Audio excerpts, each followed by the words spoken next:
राधा राधा राधा राधा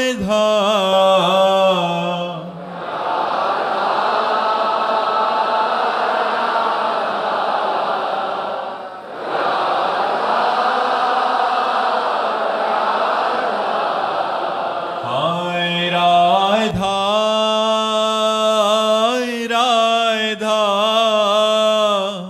राधा राधा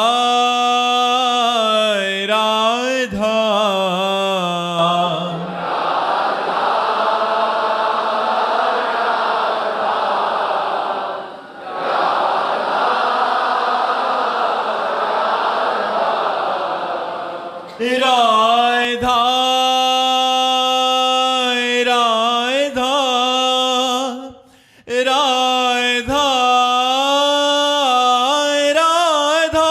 हाय राधा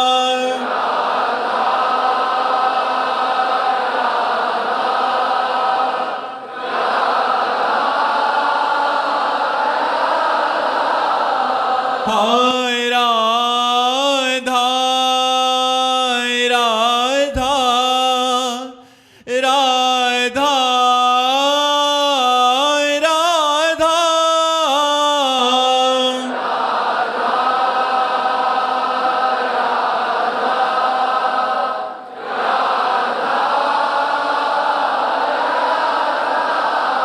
हाय राधा राधा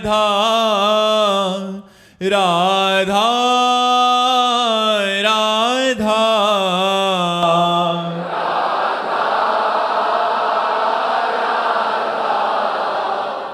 राधा राधा राधा श्री राधा वल्लभ लाल की, समस्त संत हरि भक्तन की, श्री वृंदावन धाम की, सद्गुरुदेव भगवान की। मैं बहुत परेशान हूँ। मैंने आत्महत्या करने का भी प्रयास करा था।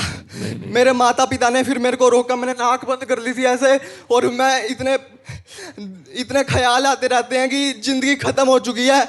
और मुझे ये भी पता है ये क्यों हो रहा है। डिप्रेशन इतना है कि 3 साल से कुछ हो ही नहीं रहा, कुछ कर ही नहीं पा रहा। मेरी बात, हमारे पूर्व जन्मों का कोई पाप ऐसा है जो आया है, हमें कष्ट दे रहा है। अब हम नाम जप करें और ब्रह्मचर्य से रहें। अगर आप ब्रह्मचर्य से रहोगे ना और नाम जप करोगे, कोई नशा नहीं करोगे, गंदे दृश्य नहीं देखोगे, गंदे बच्चों का संग नहीं करोगे, तो बिना दवा के ठीक हो सकते हो आप। हमारी बात मानोगे? हाँ बच्चा, अब पहली बात तो आपका जो इस समय मानसिक स्तर है वो बिगड़ा हुआ है, इसको सुधारना होगा। थोड़ी हमारी प्रार्थना मान लो, राधा राधा नाम जप करो, कोई गंदा भोजन मत करो, कोई गंदे बच्चों से मत मिलो, और ये सोचना बंद करो कि आप डिप्रेशन में हो। अगर ये सोचना बंद कर दोगे तो आप ठीक हो जाओगे। हमारी बात मान लो। महाराज जी, आप पर विश्वास ही नहीं हो पाता है। जैसे मैं सुनता तो हूँ राधा राधा, जब मन अंदर से कहता है नहीं राधा राधा से कुछ हाँ नहीं वो क्या है कि मिलेगा कि नहीं। सुनो, पूर्व का जब पाप अंदर आता है ना, तो वो भगवान, संत, भक्त इन पर अश्रद्धा करवाता है। लेकिन जैसे हम कड़वी दवा भी खाते हैं ना, तो हमारी रुचि नहीं है पर हम खाते हैं। ऐसे ही मान करके राधा राधा जपो, नाम जप करो, भगवान तुम्हारा मंगल करेंगे। वो बड़े मंगल भवन है। आपके ऊपर कृपा ना हुई होती तो आप वृंदावन ना आए होते। आपके ऊपर कृपा है ना, आप हमारे सामने बात कर रहे हैं, तो इसलिए प्रसन्न हो जाओ और नाम जप करो। कोई गंदा भोजन, गंदे आचरण, गंदा संग, इनका त्याग करो, और नाम जप करते हुए 1 महीना बाद फिर हमसे मिलो आप, ठीक है? बस एक प्रश्न हो। हाँ बताओ। भगवान कहाँ से आए? भगवान को किसने बनाया? बच्चा, भगवान स्वयंभू है। स्वयंभू माने स्वयं प्रकट होना। भगवान ने सबको बनाया, भगवान को कौन बनाएगा बच्चा? भगवान स्वयंभू है। स्वयं माने स्वयं प्रकट होना, स्वयं सच्चिदानंद है। जैसे हमारे पिता तो बाबा पर बाबा फिर उसके बाद हम बढ़ते चले जाएं तो ब्रह्मा जी, और ब्रह्मा जी कहाँ से प्रकट हुए? भगवान से। तो भगवान स्वयं प्रकट है, भगवान को किसी ने प्रकट नहीं किया, भगवान को किसी ने नहीं बनाया, भगवान स्वयं प्रकट है, स्वयं अपने आप का निर्माण करके इन रूपों में भगवान विराजमान, सब रूपों में एकोहम बहुत श्यामा, वही भगवान बहुत रूपों में विराजमान। ठीक है। देखो आज हमारे नए समाज के जो बच्चों की दुर्दशा हो रही है उसका कारण है व्यसन और व्यभिचार। हम इसीलिए बहुत प्रार्थना करते हैं माता पिता से, टीचर से, गुरुजनों से, संतजनों से कि हमारे समाज को बचा लिया जाए। लाखों बच्चे ऐसे जो हैं उनको ड्रग्स चाहिए, उनको नशा चाहिए, नहीं मिलता अपनी माँ को मार रहे हैं, अपने पिता को मार रहे हैं, वो भगवान को गालियाँ दे रहे हैं, किसी से कोई श्रद्धा नहीं, क्योंकि नए बच्चे हैं। अब ब्रह्मचर्य खो दिया तो अध्यात्म शक्ति रही नहीं, अब विवेक रहा नहीं तो डिप्रेशन में तो पहुंच जाएंगे। व्यभिचार और व्यसन ये समाज के वो कीड़े हैं जो समाज को नष्ट कर देते हैं। ये मनुष्य जीवन नष्ट करने के लिए मिला है, आनंद के लिए मिला है। अगर हम धर्म से चलें, ब्रह्मचर्य से रहें और भगवान नाम जप करें, दूसरों का उपकार करें, माता पिता के चरण छुएं, माता पिता की आज्ञा में रहें, अभी उत्तम जीवन हो जाए। अभी मनमानी आचरण करने वाले बच्चे, नशाखोर और व्यभिचार करने वाले बच्चे, ये अंत में उनकी ऐसी दशा, ये पहला बच्चा नहीं है, पर भगवान सबकी रक्षा करें, भगवान सबका मंगल करें। हम यही माता पिता और टीचर जो स्कूल में पढ़ाते हैं और संत महापुरुषों से जो समाज में जाकर उपदेश करते हैं, प्रार्थना करते हैं कि हमारी भारत की नई पीढ़ी को बचा लो, जो व्यभिचार और व्यसन में प्रवृत्त होकर पूरे धर्म की धज्जियां उड़ा रहे हैं, इन बच्चों को बचा लो। ये जवान बच्चे हमारे समाज के काम आ जाएंगे। अगर इनकी बुद्धि शुद्ध हो जाएगी तो अपने परिवार को, अपने समाज को ये सुख देने वाले बन जाएंगे, नहीं अपने आप को मिटा देंगे। आज हर नया बच्चा नशा करने पर उतारू है, हर नया बच्चा गंदे आचरण पर उतारू है। मोबाइल, नाना प्रकार के दृश्य देख करके उनमें उन्मत्तता उनकी छा रही है। बहुत से बच्चे ऐसे हैं जो ड्रग्स आदि लेकर अपने आप को बिल्कुल कंट्रोल फ्री कर चुके हैं, जो मनाया सो कर रहे हैं, जो मनाया सो खा रहे हैं, जो मनाया सो बोल रहे हैं, जैसे मनाया वैसे जी रहे हैं। ऐसा जीवन नहीं, बिना अध्यात्म के पशुवत जीवन हो जाता है। महाराज जी बहुत सारे, अभी तो महाराज जी कुछ बच्चे आपका प्रवचन सुन के आगे बढ़ने लगे हैं और बाहर निकलना चाहते हैं, बट कॉलेज की हालत महाराज जी ऐसी है, जहां हॉस्टल में रहते हैं, स्कूलों में, और बाहर समाज की बहुत ऐसी दुर्दशा हो गई है। सोशल मीडिया आदि का जमाना है महाराज जी, जैसे हम देखते हैं वैसी हमारी मान्यताएं बन जाती हैं और वैसा ही हम क्रियान्वित होने के लिए प्रयासरत हो जाते हैं। तो ऐसे में महाराज जी बहुत दुर्दशा है, बहुत दुर्दशा है महाराज जी। मतलब बाहर निकलना अति असंभव सा लगता है कि कैसे निकल सकता है यदि निकलना चाहे तो। अगर ये हमारी बात मान ले तो 1 महीने में ठीक हो, क्योंकि पाप नष्ट होंगे नाम जप करने से, और संयम से रहे, पवित्र भोजन, अभी शांति प्राप्त हो जाएगी। मन को शांति चाहिए। ये जो दशा है अशांत दशा है। किसी दवा में इतनी ताकत नहीं कि तुम्हें शांति दे सके। दवा तुम्हें बेहोश कर सकती है, दवा तुम्हें नींद में सुला सकती है, 2-10 घंटे के लिए आपको बिल्कुल बेसुध कर सकती, लेकिन शांति नहीं दे सकती। शांति होगी विवेक से, अध्यात्म से, भजन से, सत्मार्ग से। आजकल बच्चों को बैठालकर अध्यात्म सुनाया ही नहीं जा रहा, नाम जप करवाया ही नहीं जा रहा। बस माता पिता बालक कहीं बुलावें, उधर भरे सोई जतन सिखावें। एक बहुत बड़ा एक रोग आ गया, नकारात्मक जो विचारों का इतना बड़ा। कल भी 1-2 बच्चे आए थे महाराज जी, इतना नेगेटिव सोच है कि मतलब वो पॉजिटिव लेना ही नहीं चाह रहे। मतलब वो शुरुआत कहाँ से करें, उनको ये देखो, पाप का फल है नकारात्मक सोच और पुण्य का फल है सकारात्मक सोच। सकारात्मक सोच इतनी बढ़ जाती है भजन करने से कि देखो किडनी फेल है, रोज डायलिसिस हो रहा है, कष्ट हो रहा है, लेकिन उसकी कोई परवाह नहीं है। नकारात्मक सोच इतनी बुरी होती है कि वो स्वस्थ है, सब अंग उसके पुष्ट हैं, लेकिन बेकार जीवन है। पाप और पुण्य ये 2 कर्म हैं।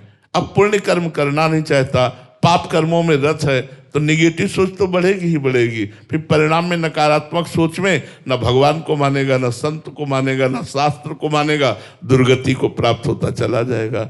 ये तो भगवान की बड़ी कृपा है कि आज हमारे भारत की समाज संतवाणी सुन रही है, सत्संग सुन रही है, सुधरना चाहती है और नए बच्चे अधिकतर, तो हम बड़ी भगवान की कृपा मान रहे हैं कि भगवान की कृपा से आज हमारी वाणी को नौजवान लोग सुनते हैं, सुनकर सुधरना चाहते हैं। पर यदि वो सुधरना ना चाहें तो हमारी ताकत नहीं कि हम सुधार सके। संख्यों लोग आते हैं जो ऐसी ही परेशानियों से युक्त थे, नाम और अच्छे आचरण और अच्छा जीवन व्यतीत करने जैसे गुरुजनों के वचनों के अनुसार उनका जीवन महाराज जी एकदम बदल गया। पूरा परिवार ही मतलब परिवर्तित हो गया उनके स्वभाव के कारण। बिल्कुल बदल जाएगा, बिल्कुल बदल जाएगा। इसमें शांति नहीं है। भोगों में, रुपया में, पद में, प्रतिष्ठा में, नशा में, इसमें शांति नहीं। शांति है धर्म से चलो, माता पिता की आराधना करो, जो बुजुर्ग जन है, गुरुजन है, उनकी सेवा करो, नाम जप करो, पढ़ लिख कर अच्छे अधिकारी बनो, समाज की सेवा करो। अब ये सब शिक्षाएं कहाँ मिल रही हैं? स्कूलों में, हॉस्टलों में स्वतंत्र रूप से बच्चे मनमानी आचरण कर रहे हैं, जिन आचरणों का परिणाम ये सामने आ रहा है कि वो सभा को विचलित करना चाहते हैं। नेगेटिव भावों की इतना जोरदार है कि उनको कुछ चमत्कार दिखाओ तब उनके समझ। और ये सबसे बड़ा चमत्कार है बुद्धि का शांत हो जाना, बुद्धि का पॉजिटिव हो जाना, बुद्धि का भगवान में लग जाना। यही सर्वोपरि चमत्कार है और कोई चमत्कार नहीं। मन बुद्धि को शांति मिल गई, सबसे बड़ी बात है। एक गरीब आदमी लेकिन संतोष करता है, वो शांत है, वो धर्म से चल रहा है, बड़ा सुखी है। और एक करोड़पति, अरबपति वो परेशान है, निगेटिव विचार, भय, चिंता, शोक, व्यभिचार। तो आध्यात्म के बिना ये जगत अशांत रहेगा। अध्यात्म ही परम शांति प्रदान करेगा। अब अध्यात्म में चलना थोड़ा कठिन है, अध्यात्म में चलना कठिन है। यदि चल दिए और स्वाद मिल गया तो परम आनंद को प्राप्त हो जाएंगे, परम शांत हो जाएंगे।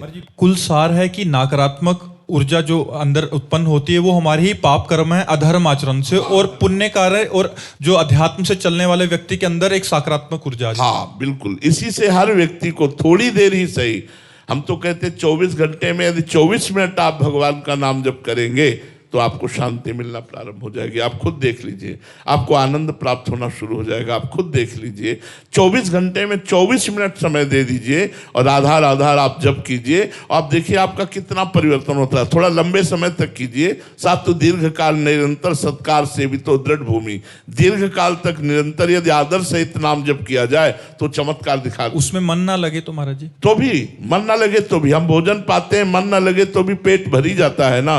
ऐसे मन ना लगे और नाम जप करे तो हमारा मंगल हो जाए। भाव कुभाव अनख आलसहु, नाम जपत मंगल दिश दसो, दसों दिशाओं में मंगल हो जाएगा यदि हम भगवान का नाम जप। केवल जिह्वा से महाराज जी जपते रहे, केवल जिह्वा। यद जिह्वागे वर्तते नाम तुभ्यम अहोवत सुपृष्टो गरियान, यद जिह्वागे वर्तते। वो सबसे श्रेष्ठ पूजनी बन सकता है यदि वो अपनी जिह्वा से भगवान हरि का नाम जप करे, राधा राधा नाम जप करे, राम राम नाम जप करे। बड़ा चमत्कार नाम जप में, बड़ा चमत्कार नाम जप में। आप नाम जप करके देखो, परम शांति मिलेगी, परम आनंद मिलेगा और इस लोक की भी संपत्ति मिलेगी। परलोक तो मिलेगा भी, इस लोक में भी आप आनंदित रहेंगे। नमक रोटी खाएंगे लेकिन आप प्रसन्न रहेंगे।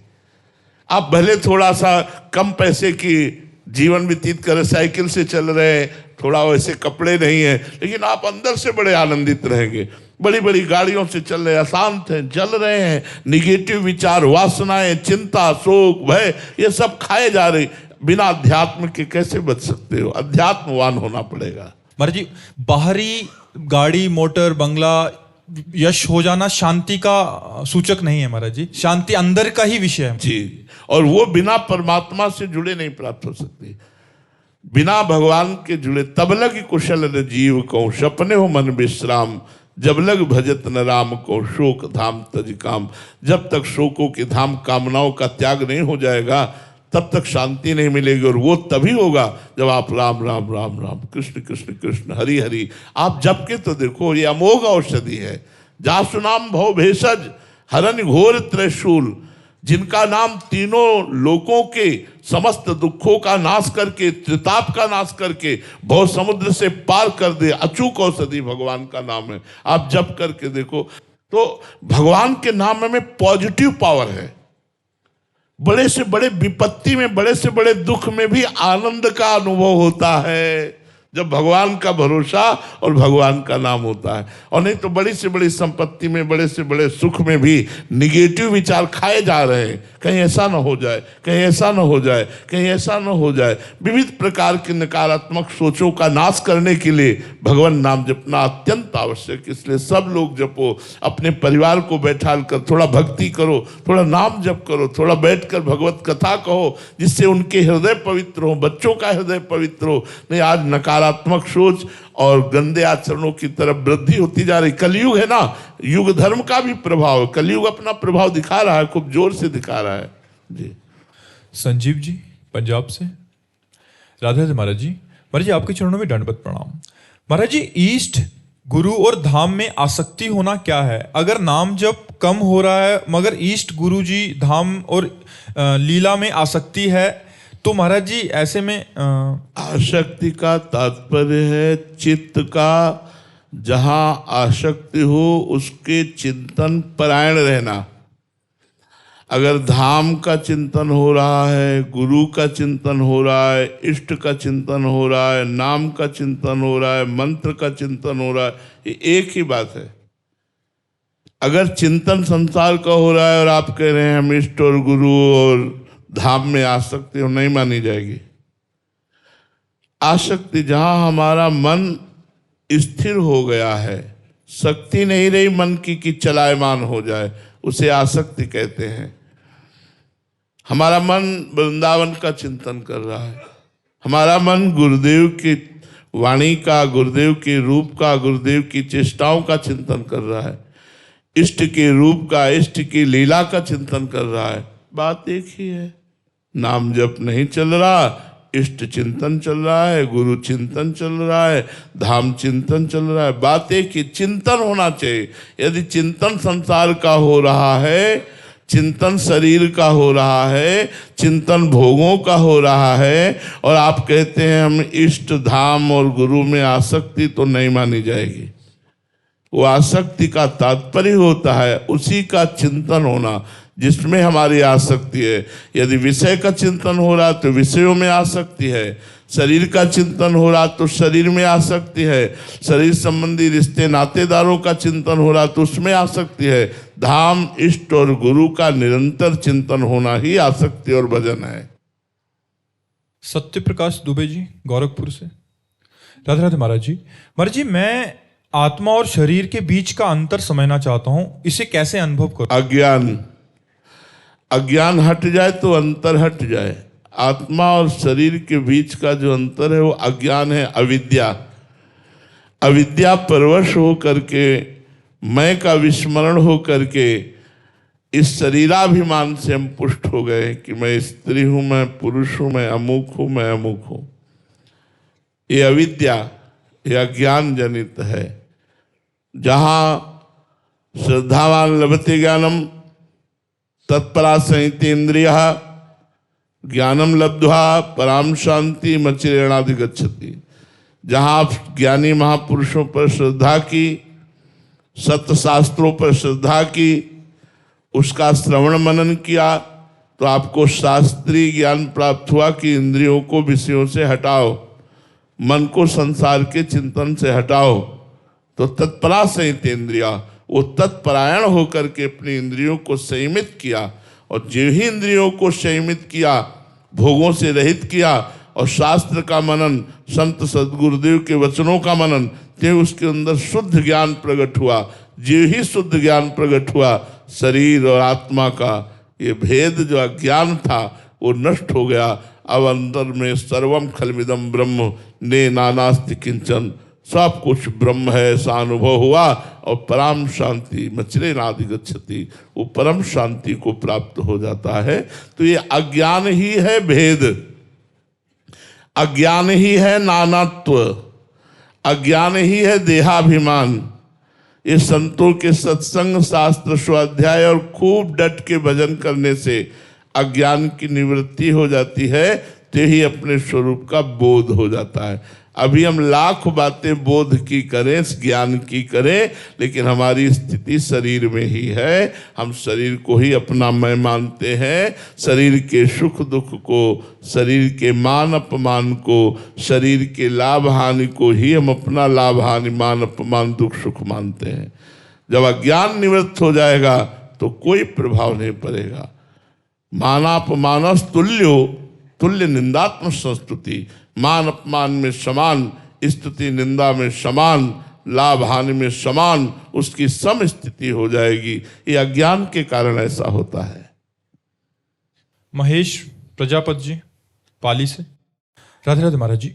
महाराज जी, मैं 2 वर्ष से आपका निरंतर एकांतिक वार्तालाप सुन रहा हूँ। वह निरंतर दिनचर्या भी चल रही है आपकी कृपा से। लेकिन महाराज जी, तृणादपि सुनिचेन तरोरपि सहिष्णुना अमानिनान मानदेन कीर्तना सदाहरी जैसी अवस्था में धारण मैं कर पाऊं, ऐसी मेरी स्थिति नहीं है। हर वक्त मन दूसरों के दोषों में ही लगा रहता है। ये बहुत गलत बात है। परदोष दर्शन, परदोष कथन और परदोष श्रवण, ये साधक को कभी आगे नहीं बढ़ने देते, भ्रष्ट कर देते हैं। यहाँ तक हम कह सकते हैं कि आपकी साधना भी नष्ट हो जाएगी। अगर ये परदोष दर्शन का स्वभाव रहा, किसी वैष्णव, किसी संत के दोष दर्शन करके उनका वर्णन कर दिया, उस पर आप चिंतन विचार करने लगे, श्रवण करने लगे, तो आपकी साधना नष्ट हो जाएगी। पर निंदा करना, पर निंदा श्रवण करना, ये सब महत् सुकृत नष्ट करने वाले हैं। पर निंदा के किए ते आवत नहीं कछु हाथ, मूरख पर्वत पाप को ले चल अपने साथ। दूसरों का दोष दर्शन, दूसरों की निंदा का कथन, दूसरों की निंदा का श्रवण, हाथ तो कुछ लगना नहीं, पाप की पोटरी बांधकर नरक जाना होता है। और भक्तन निंदा अति बुरी, भूल करे जिन कोय, किए सुकृत बहुजन्म के छिन्न में डारे खोए। भक्तों की निंदा तो अति बुरी, यदि कहीं भक्तों की निंदा कर दी तो बहुत जन्मों के सुकृत एक क्षण में नष्ट हो जाएंगे और आपका अमंगल हो जाएगा। ये वृत्ति नहीं रहनी चाहिए, इसको हटाइए आप। साधन चाहे कम बने, पर परदोष दर्शन नहीं होना चाहिए। सब में भगवत भावना करके प्रणाम करो।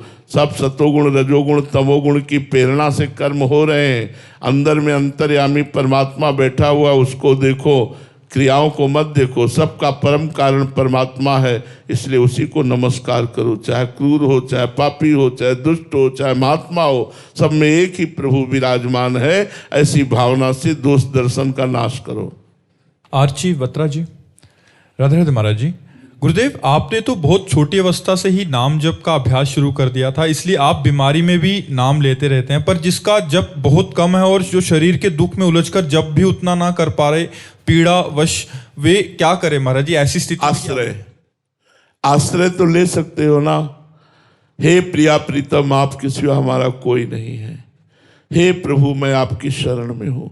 थोड़ी थोड़ी देर में बोलते रहो, हे नाथ मैं आपकी शरण में हूँ, हे हरि मैं आपकी शरण में हूँ, हे कृष्ण मैं आपकी शरण में हूँ, हे श्यामाजू मैं आपकी शरण। आप देखो आपका भजन बढ़ने लगेगा, शरणागति पुष्ट होने लगेगी। ये जरूरी आपकी वृत्ति होनी चाहिए कि हमें प्रभु से जुड़ना है, हमें प्रभु के होना है। ये अंदर की भूख हो और जबान से आप बोलते रहो, हे नाथ मैं आपकी शरण में हूँ, तो आप देखना आपका भजन बढ़ने लगेगा, आपकी वृत्ति बढ़ने लगेगी। और ये पक्की बात है कि जितना लंबा अभ्यास होता है उतना ही अभ्यास पुष्ट होता है। अब जैसे बचपन से अभ्यास किया गया है, हम आपसे बातचीत कर रहे हैं, लेकिन हमारे दिमाग में वही छाया है। जो हम एकांत में चिंतन करते हैं वो दिमाग अलग चल रहा है। जैसे आप सुन रहे हो, दो काम हो रहे हैं, आप सुन रहे हो लेकिन अंदर कुछ और चल रहा है। ऐसे ही हम बोल रहे हैं पर अंदर कुछ और चल रहा है, साथ में चल रहा है। ये अभ्यास योग युक्तेन चेतसा नान्यगामिना, ये अभ्यास से होता है। ये बात तो पक्की है, पर आज से हम अभ्यास अपना बढ़ाएं, भगवान की शरणागति की भावना लाएं, जिससे हमारा भजन बनने लगेगा। वर्षा जी। राधे राधे महाराज जी।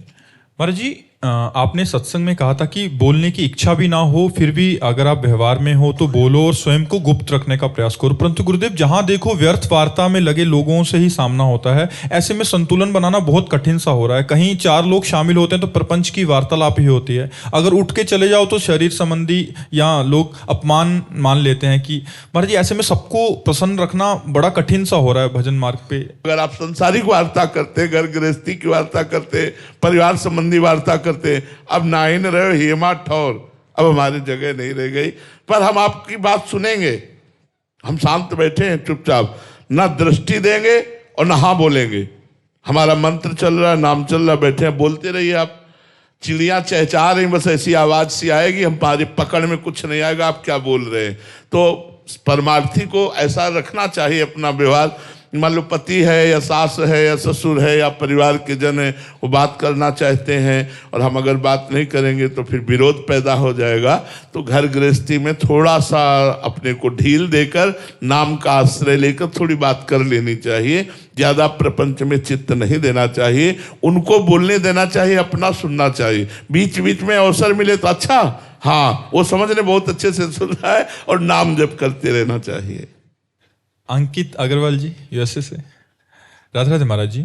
महाराज जी शरणागति की क्या क्या स्टेजेस हैं, जैसे प्रारंभिक शरणागति, मध्यम या पूर्ण शरणागति, और इनके लक्षण क्या हैं कि ये हम में आ गया है एक से दूसरे। हाँ, शरणागति का प्रथम शरणागति वाचिक होती है, वाणी से। वाचिक शरणागति पूर्णतम मानी जाती जब वाणी से संसार की व्यर्थ चर्चा बंद होकर भगवान की चर्चा हो। परस्परानुकथनम पावनम भगवद यशः, परस्पर परम पावन भगवान की चर्चा होने लगे। हम वाणी की शरणागति तब मानेंगे जब बोधयंता परस्परम कथयन्ति च माम नित्यम तुष्यन्ति च रमन्ति च। हम वाणी से भगवत चर्चा करें, भगवान नाम कीर्तन करें, भगवान नाम जप करें, भक्तों की बातें करें, भगवान की बातें करें। और भगवान की शरणागति में वचन का बहुत बड़ा महत्व होता है। हे प्रभु मैं आपकी शरण में हूं, ये वाणी की शरणागति हुई। फिर ये हृदय में उतरती है, तब मन की शरणागति होती है। मन कहने लगता है प्रभु मैं आपकी शरण में हूं, और उसके जो संकल्प विकल्प होते हैं वो भगवान से जुड़ने लगते हैं। उसकी जो भी क्रियाएं होती हैं शरीर की, तो उसका कर्ता होता है संकल्प विकल्प करता मन। क्रियाएं तब होती है, पहले उसका कारण मन है। जब तक मन संकल्प विकल्प नहीं करेगा, बुद्धि निश्चय नहीं करेगी, अहंकार स्वीकार नहीं करेगा, तब तक क्रियाएं नहीं होंगी। तो जो भी कर्म बने वो मन से सोचे कि ये मैं भगवान के लिए कर रहा हूं। चाहे व्यापार हो, नौकरी हो, या किसानी हो, या कोई भी कार्य हो, हम धन कमा रहे हैं परिवार के पोषण के लिए। परिवार है श्री भगवान का, इसलिए ये भगवान की आराधना हुई। ऐसा मन से सोचना मैं भगवान की शरण में हूं, तो मन भगवान के चरणों में समर्पित हो जाता है। और तन से सारी क्रियाएं, जितनी भी क्रियाएं हो, चाहे इष्टम दत्तम तपो जप्तम व्रतम यच्चात्मना प्रियम। इष्ट माने यज्ञ, यज्ञ दान जप तीर्थ स्नान, और यच्चात्मना प्रियम, जो भी अपने को प्रिय लगता है वो सब भगवान को समर्पित कर देना शरीर का समर्पण हो गया। तो तन से, मन से, वाणी से जब हम भगवान की शरण में हो जाते हैं तो हमारे लक्षण प्रकट होने लगते हैं। निर्भय, निसंकोच, निश्चिंत, किसी भी तरह की विपरीत भावना का ना आना, हर समय आनंद में प्रभु के चिंतन में डूबे रहना। इसीलिए परम ज्ञानी, परम बोधवान सनक सनंदन सनातन सनत कुमार हर समय हरिशरणम हरिशरणम हरिशरणम ऐसा जपते रहते हैं। इसलिए वाणी से भगवान नाम जप करो, भगवत कथा वार्ता करो, हृदय से भगवान की शरण में हो जाओ। शरीर की सारी चेष्टाएं भगवान को कृष्णार्पणमस्तु। तो आपका मन वचन कर्म जब समर्पित हो जाएगा तो आप निश्चिंत हो जाओगे, निर्भय हो जाओगे, निःशोक हो जाओगे। ये नकारात्मक सोच जड़ से नष्ट हो जाएगी, परमानंद का अनुभव होने लगेगा। श्री राधा वल्लभ लाल की।